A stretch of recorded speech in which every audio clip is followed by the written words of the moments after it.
पति की मौत के बाद सुधा और उसकी बेटी प्रिया अपनी देवरानी और देवर के सहारे किसी तरह दिन काट रही थी। सुधा का देवर पीयूष तो फिर भी ठीक था, लेकिन उसकी देवरानी बहुत खराब थी। वो उसको फूटी आंख नहीं सुहाती थी। सुबह से बस इस फर्श को घिसने में लगी है। खाना क्या तेरा मरा हुआ पति बनाएगा ऊपर से आकर? खाना मैं अभी बना देती हूँ देवरानी जी, लेकिन मरे हुए इंसान के बारे में ऐसा मत कहिए, और देवर जी के दफ्तर जाने से पहले ही खाना तैयार हो जाएगा। खाना तैयार हो जाएगा? आप ना दिन पर दिन काम चोर होती जा रही हो। अब ऐसा नहीं चलेगा, समझी? चल अब जल्दी से जाकर खाना तैयार करो। बेचारी जेठानी खाना बनाने चली जाती है। उसकी देवरानी हर रोज का काम बस उसी से लेती थी। ऐसे ही समय बीता। सुधा सारा काम अपनी जेठानी और उसकी छोटी 8 साल की बच्ची से लेती थी। एक रोज सुधा लगातार काम करने के कारण काफी थक जाती है और उसकी तबीयत काफी खराब हो जाती है, जिससे उसे तेज बुखार हो जाता है। उस रोज वो अपने कमरे से बाहर नहीं आती। ये देख देवरानी गुस्से में आ जाती है। क्या है ये सब जेठानी जी? सुबह के 9 बज रहे हैं, अभी तक बिस्तर पर पड़ी हो। आज काम करने का इरादा नहीं है क्या? अंकिता, मेरी तबीयत काफी खराब लग रही है। सर में तेज दर्द भी है। आज मुझसे काम नहीं हो पाएगा। ये सुनकर तो देवरानी गुस्से में आ जाती है। वाह जी वाह, ठूस ठूस कर खाने में तो तुम्हें कोई बीमारी नहीं होती, लेकिन ऐसे काम करने में तुम माँ बेटी को तकलीफ होती है। मेरे घर में मुफ्त की रोटियां तोड़ने को नहीं मिलेंगी, समझी? अपना बोरिया बिस्तर उठाओ और दोनों माँ बेटी यहाँ से चलती बनो। अंकिता उनके सामान की पोटली उठाकर फेंक देती है, साथ ही उन दोनों को घर से भी निकाल देती है। ऐसा मत करो देवरानी जी, मेरी बच्ची के बारे में तो सोचो। मैं उसे लेकर कहाँ जाऊंगी? वैसे भी मैं यहाँ जितना काम करती हूँ उतना कहीं और करूँ तो हमें 2 वक्त की रोटियां तो मिल ही जाएंगी। अच्छा, मुझ पर एहसान जताती है। मिल ही जाएंगी तो यहाँ क्या कर रही है? निकल यहाँ से और भीख मांग कर खा। सुधा अपनी बेटी के साथ घर छोड़कर चली गई। बुखार से तपती हुई वो लगातार अपनी बेटी के साथ पैदल चलती रहती है, लेकिन कुछ दूरी पर चलते चलते उसकी तबीयत और भी बिगड़ने लगती है और वो चक्कर खाकर गिर जाती है। पानी पानी, माँ तुम यहीं रुको, मैं भागकर पानी लाती हूँ। प्रिया भागते हुए पास की नदी में जाती है और वहाँ पड़ी एक प्लास्टिक बोतल में पानी लेकर आती है, लेकिन जब वो वापस लौटती है तो सुधा वहाँ नहीं होती। माँ कहाँ चली गई तुम? माँ, मैं रह नहीं पाऊंगी तुम्हारे बिना। अब प्रिया जोर जोर से रोने लगती है। वो आस पड़ोस के लोगों से अपनी माँ के बारे में पूछती है। साहब क्या आपने मेरी माँ को देखा? मैं क्या तेरी माँ का नौकर लगाऊं जो उस पर नजर रखूं? चल भाग यहाँ से, धंधा करने दे। फिर प्रिया रोते हुए अपनी चाची के घर आ जाती है और उन्हें सारी बात बताती है। मुझे तो लगता है वो अपने यार के साथ भाग गई होगी। ऐसा क्यों बोलती है?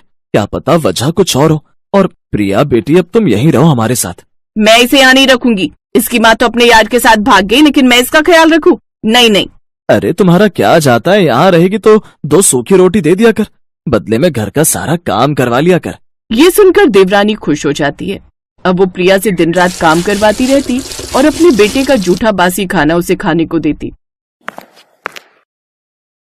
मैं नहीं खाऊंगी ये जूठा खाना।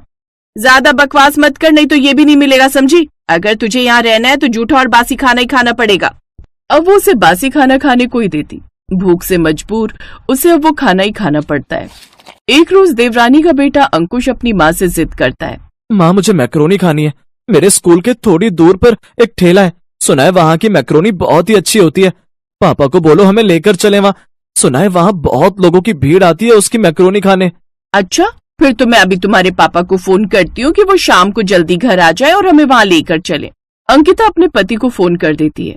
मैक्रोनी खाने का तो मेरा भी बड़ा मन है। ठीक है, मैं शाम को जल्दी घर आऊंगा, तब चलेंगे उस ठेले पर। शाम को वो सभी उस ठेले पर जाने के लिए तैयार हो जाते हैं, लेकिन तभी प्रिया बोलती है। चाचा, मैं भी मैक्रोनी खाने जाऊंगी, मेरा भी बड़ा मन है। हाँ, जैसे तेरा बाप तो जायदाद छोड़कर गया है ना। क्यों गुस्सा करती हो अंकिता? चलने दो, इसे भी बच्ची है, इसका भी मन होगा। अब वो सभी उस ठेले पर मैक्रोनी खाने चले जाते हैं जहाँ काफी लंबी भीड़ लगी हुई थी। अरे बाप रे, इतनी लंबी लाइन लगी है यहाँ तो। ऐसे में तो रात तक नंबर आएगा। ऐसा करते हैं, आज कहीं और से कुछ खा लेते हैं, यहाँ हम फिर किसी दिन आएंगे। वो लोग वहाँ से जाने लगते हैं, तभी कुछ ग्राहक आपस में बात करते हुए। गजब स्वाद है इस मैक्रोनी वाले के हाथों में। इतनी टेस्टी मैक्रोनी तो हमने आज तक नहीं खाई। ये सुनते ही देवरानी के कान खड़े हो गए। क्या सचमुच में इतनी अच्छी मैक्रोनी है यहाँ की? अब तो हम खा कर ही जाएंगे, फिर काफी देर तक इंतजार भी करना पड़े तो कोई बात नहीं। अब वो भी ठेले पर नंबर लगाने के लिए खड़े हो जाते हैं। फिर जैसे ही उनका नंबर आता है तो ठेले पर खड़ी औरत को देख वो हैरान रह जाते हैं, क्योंकि वो और कोई नहीं बल्कि सुधा ही थी। सुधा को देखते ही प्रिया भागकर अपनी माँ के पास जाती है और उससे लिपट जाती है। माँ तुम जिंदा हो माँ? और तुम यहाँ कैसे? उस दिन तुम चक्कर खाकर गिर गई थी, फिर कहाँ गायब हो गई थी? मैंने तुम्हें कितना ढूंढा माँ, लेकिन तुम कहीं नहीं मिली। बेटी, उस दिन मैं जब तेज तबीयत खराब होने के कारण वहाँ पड़ी हुई थी तब। मुझे बचा ले प्रभु, मेरी बच्ची को अनाथ मत होने देना। तभी वहाँ से एक बूढ़ा आदमी ठेला लेकर आ रहा था। अरे बेटी, तुम्हारी तबीयत तो बहुत खराब है, आओ चलो मेरे साथ, मैं तुम्हें दवाई पानी देता हूँ। लेकिन मैं कुछ कहने सुनने की होश में नहीं थी। फिर ये बाबा मुझे जैसे तैसे अपने घर ले आए। इनकी कोई संतान नहीं थी, इसलिए इन्होंने मुझे यहीं अपने साथ ही रहने दिया और साथ ही मुझे ये बढ़िया मैक्रोनी भी बनानी सिखाई। हमने तुझे बहुत ढूंढा, लेकिन तू हमें कहीं नहीं मिली बेटी। मैं चाचा के घर वापस चली गई थी माँ। मुझे लगा तू वहाँ कभी नहीं जाएगी, इसलिए मैंने तुझे वहाँ नहीं ढूंढा। खैर, अब तू आ गई है ना, तो अब तू अपनी माँ के साथ ही रहेगी। नहीं भाभी, आप दोनों हमारे साथ अपने घर वापस चलिए, इन बाबा को यहीं छोड़िए। अब हम खुद का रेस्टोरेंट खोलेंगे, आप उसी में मैक्रोनी बनाकर बेचना और हम खूब पैसे कमाएंगे। नहीं, मैं बाबा को धोखा नहीं दे सकती। जिस आदमी के कारण आज मैं इतने पैसे कमा रही हूँ, जिसने मुझे छत दी, आप चाहते हो मैं उसे ही धोखा दूं? कभी नहीं। अब मेरे ठेले पर आए हो तो मेरे हाथ की मैक्रोनी खाते जाओ, लेकिन हमारे वापस आने का ख्याल अब अपने दिमाग से निकाल दो। अंकिता देखती है कि कैसे उसकी अनपढ़ जेठानी इतनी टेस्टी मैक्रोनी बेचकर पैसे कमा रही है। अब उसे अपनी करनी पर पछतावा तो बहुत था, लेकिन वो कुछ कर नहीं सकती थी। और अब दोनों माँ बेटी उस बूढ़े बाबा के साथ खुशी खुशी रहती हैं।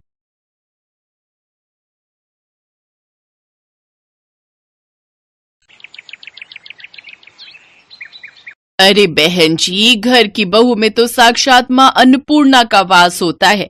अपने परिवार को अच्छा अच्छा स्वादिष्ट और ताजा भोजन खिलाना तो हर औरत का धर्म होता है। बिल्कुल सही कह रही हो बहन जी, लेकिन आजकल पारिवारिक लड़की ढूंढ पाना उतना ही मुश्किल है जैसे गधे के सर में सींग। अब आप हमें ही ले लीजिए। अर्णव मेरा इंजीनियर है, कम से कम लाखों में सैलरी है उसकी, लेकिन फिर भी अपनी पसंद की लड़की नहीं मिल रही। वो क्या है ना, मेरा अर्णव विदेशी खाना खाने का बड़ा ही शौकीन है। कहता है सिर्फ उसी लड़की से शादी करूंगा जो विदेशी खाना यानी कॉन्टिनेंटल फूड, हाँ कॉन्टिनेंटल फूड बनाना जानती होगी।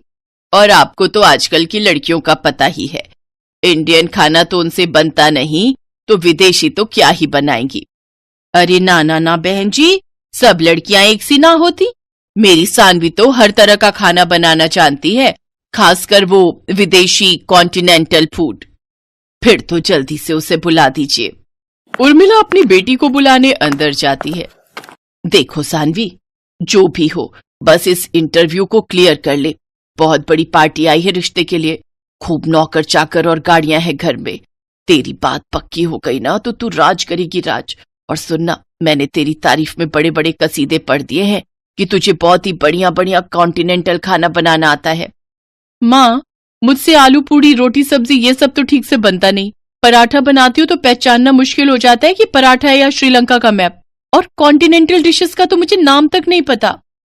अरे शुरू शुरू में तू ना वो यूट्यूब देखकर बना लियो, फिर जब उनका मन भर जाएगा कॉन्टिनेंटल खाना खाकर तो वो खुद ही मना कर देंगे बनाने को। वैसे भी अंग्रेजों का ये बेतुका खाना ज्यादा दिन तक थोड़ी ना खाया जाता है। चल अब अच्छे से टचअप लेकर बाहर आ जा। तैयार होकर सानवी बाहर आ जाती है। फिर बातचीत में अर्णव की मम्मी और अर्णव को सानवी बहुत पसंद आती है। साथ ही जब वो ये पूछते हैं कि उसे कॉन्टिनेंटल खाना बनाना आता है तो इस पर सानवी कहती है, कॉन्टिनेंटल खाना जी, वो बनाना तो मेरे बाएं हाथ का खेल है। ये बात सुनते ही लड़के वाले झट से शादी के लिए तैयार हो जाते हैं। कुछ ही दिनों में दोनों की शादी भी हो जाती है। शादी के बाद देखो सानवी, तुम्हारे हाथ के बने कॉन्टिनेंटल खाने की तारीफ तो हमने बहुत सुन ली, अब आज जल्दी से कुछ बढ़िया सा बनाकर खिला दो। अभी बनाकर लाती हूँ। रसोई में जाकर वो यूट्यूब खोलती है, फिर सोचती है, नहीं नहीं नहीं नहीं, अगर मैंने इन्हें कोई फेमस डिश बनाकर खिलाई तो ये लोग समझ जाएंगे कि मुझे कुछ भी बनाने नहीं आता। ऐसा करती हूँ, कुछ भी बना देती हूँ और उसे कोई भी नाम दे दूंगी। सानवी फ्रिज खोलती है उसे उसमें तुरई दिखाई देती है। वो कच्ची तोरी में मसाले लगाकर ओवन में ग्रिल होने के लिए रख देती है। कुछ देर बाद वो उसे बाहर निकालती है तो देखती है सारी तुरई करारी हो गई होती है। हे भगवान, ये तो कुछ ज्यादा ही करारी हो गई है। हाँ, एक काम करती हूँ, मेयोनीज और टमाटो केचप दोनों को मिक्स करके इसके ऊपर लगा देती हूँ। फिर सानवी पूरे कॉन्फिडेंस के साथ वो परोसती है और खुद किसी बहाने से रसोई में चली जाती है। वो डिश देखकर अर्णव अपनी माँ से कहता है, छी माँ, ये कौन सी सब्जी की डेड बॉडी है, काली पीली सी। छी माँ, मुझे तो देखते ही उल्टी आ रही है। ऐसा ना हो मुझे उल्टी हो जाए। चुप कर तू, पता भी है मैंने कितने कसीदे पढ़े हैं तेरी तारीफों के। तू मॉडर्न है, तुझे विदेशी कॉन्टिनेंटल खाना पसंद है। अब कहीं बहू को पता चलेगा ना तू ऐसा है तो कहेगी किन गवार लोगों से पाला पड़ गया है। अब उसने बनाया है तो कॉन्टिनेंटल डिश ही होगी कोई। तू तो बस बीच बीच में झूठी मूठी तारीफ करता रही हो। ठीक कहती हो माँ, लेकिन सच्ची में माँ, ये बहुत ही वाहियात है खाने में। तभी सानवी वहां आ जाती है। वाह वाह बहू, क्या मजेदार कॉन्टिनेंटल खाना बनाया है तूने। इतना मजेदार खाना तो मैंने किसी 5 स्टार होटल में भी नहीं खाया। अरे वाह, माँ जी को मेरे हाथ की ये जली हुई तोरई इतनी पसंद आई। वाह वाह वाह भगवान, तूने बचा लिया। हाँ सानवी, अच्छा बना है। अब तुम कल बनाना इटालियन पास्ता। हाँ हाँ, क्यों नहीं। कम से कम कुछ तो जानी पहचानी चीज खाने को मिलेगी। अगले दिन सानवी इटालियन पास्ता बनाने के लिए किचन में जाती है और यूट्यूब पर रेसिपी देखने लगती है। मुझे तो इनके नाम से भी चक्कर आ रहे हैं। भला मसालों के नाम भी कोई ऐसे रखता है क्या? और ये लेट जूस क्या होता है? सीधे सीधे पत्ता गोभी भी तो बोल सकता है। बस बहुत हुआ, अब तो मैं अपने हिसाब से ही पास्ता बनाऊंगी। और कौन सा ये अंग्रेज आते हैं हमसे सरसों का साग सीखने जो हम इनका पास्ता बनाए। उस दिन भी यही हुआ। सानवी ने पास्ता में व्हाइट सॉस मिलाने की जगह उसमें अरारोट और कॉर्नफ्लोर मिलाया। साथ ही साथ पास्ता में ढेर सारी लाल पिसी हुई मिर्च भी डाल दी। अब देखना, अब ये इनका आखिरी पास्ता होगा। इतनी लाल मिर्च छोंक के डाली है कि आज के बाद नाम नहीं लेंगे कॉन्टिनेंटल खाना बनाने का। सानवी वो पास्ता लेकर बाहर आती है। वाह वाह वाह, बन गया पास्ता। हाँ हाँ हाँ, लेकिन आज इटालियन नहीं, मैंने आखिरी पास्ता बनाया है। लाला बहू, आखिरी हो या पहला, हमें तो खाने से मतलब है। तू ला झट से प्लेट में निकाल। अर्णब और उसकी माँ पहला चम्मच खाने के बाद ही 2 गिलास पानी पी जाते हैं। पास्ता थोड़ा तीखा लग रहा है ये कहकर वो पास्ता छोड़कर उठ जाते हैं। अब वो हर रोज इसी तरह अजीबोगरीब डिशेस बनाकर कभी वो पनीर स्वाहा बनाती तो कभी साग अनकारा। एक रोज सास अपनी बहू से, बहू तेरी ना दिल्ली वाली बुआ सास, उनका बेटा और बेटी भी आ रहे हैं। तू ना उनके लिए वो सब कॉन्टिनेंटल खाना बनाना जो तूने हमारे लिए बनाए हैं। वो बुआ ना बड़ा ही मजाक उड़ाती थी मेरा कि भाभी तेरी जिंदगी तो दाल चावल रोटी में ही कट जाएगी। हमारे घर तो हर देश का खाना बनता है। आज सबको दिखा दूंगी मेरी बहू कितनी गुनी है। हैं? अब पर माँ जी, मैं कह रही थी कुछ सिंपल ही बना लेते हैं। सबको ना ये मिर्च मसाले वाला खाना पसंद नहीं आता। नहीं, तुम वही सब बनाना, उन लोगों को भी पता चले कि हमारी बहू कितनी मॉडर्न है। और हाँ, वो पनीर सुहाहा और आखिरी पास्ता भी जरूर बनाना, बस मिर्च थोड़ी कम रखना। शाम को सब मेहमान आ जाते हैं। दिल्ली वाली बुआ, उनकी बेटी और कनाडा में 7 साल तक शेफ की नौकरी करने वाला उनका बेटा मयंक, वो सब सानवी के लिए गिफ्ट लेकर आते हैं। फिर रात को सब बैठकर साथ में डिनर कर रहे थे। मयंक बेटा, तू तो एक बढ़िया शेफ है, लेकिन मेरी बहू तो तुझसे भी बड़ी शेफ है। उसके हाथ का पनीर सुहाहा और आखिरी पास्ता तू खाएगा ना तो उसका स्वाद तो तू भूलेगा ही नहीं। फिर मयंक एक एक करके वो डिशेस चखने लगा तो उसका दिमाग घूमने लगा और वो गुस्से में कहता है, जी अब बस भी करो, कॉन्टिनेंटल के नाम पर ये क्या खिला रहे हो आप? जली हुई तोरई, राख हो चुके पनीर टिक्के और अरारोट में बना हुआ आखिरी पास्ता, ये भी कोई खाना है? अरे ये कॉन्टिनेंटल तो क्या कोई फूड ही नहीं है। भला कौन से ग्रह के लोग ऐसा बेस्वाद खाना खाते हैं? मैं एक शेफ हूँ और अच्छे से बता सकता हूँ इसमें क्या क्या डला है और ये कैसे बना है। सानवी बहू, ये जो कह रहा है वो सच है। मुझे माफ कर दो मम्मी जी, मुझे लगा था मैं यूट्यूब से सब देख देख कर बना लूंगी, लेकिन सब गड़बड़ हो गया। पर आप दोनों तो उंगलियां चाट चाट कर खाते थे ना? उंगलियां चाट कर नहीं, बल्कि नाक बंद करके और अपनी उंगलियां रोक रोक कर खाते थे, क्योंकि सच तो ये था हमने कभी पहले कॉन्टिनेंटल खाना खाया नहीं था। तो क्या आपने झूठ कहा मुझसे? हाँ बेटा, जैसे शादी करने के लिए तेरी माँ ने झूठ के पहाड़ बनाए ना, वैसे ही मैंने भी बनाए। हाँ, और आप दोनों के इस झूठ में आखिरी पास्ता हम दोनों का बन गया। ये बात सुनकर सभी जोर जोर से हंसने लगते हैं। Best buddies. Hello friends, Thanks for watching this video.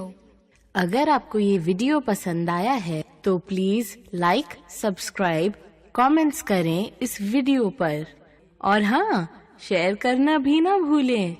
और भी मजेदार वीडियो देखने के लिए नीचे दिए गए बेल आइकॉन को दबाएं। देखते रहिए बेस्ट बडीज।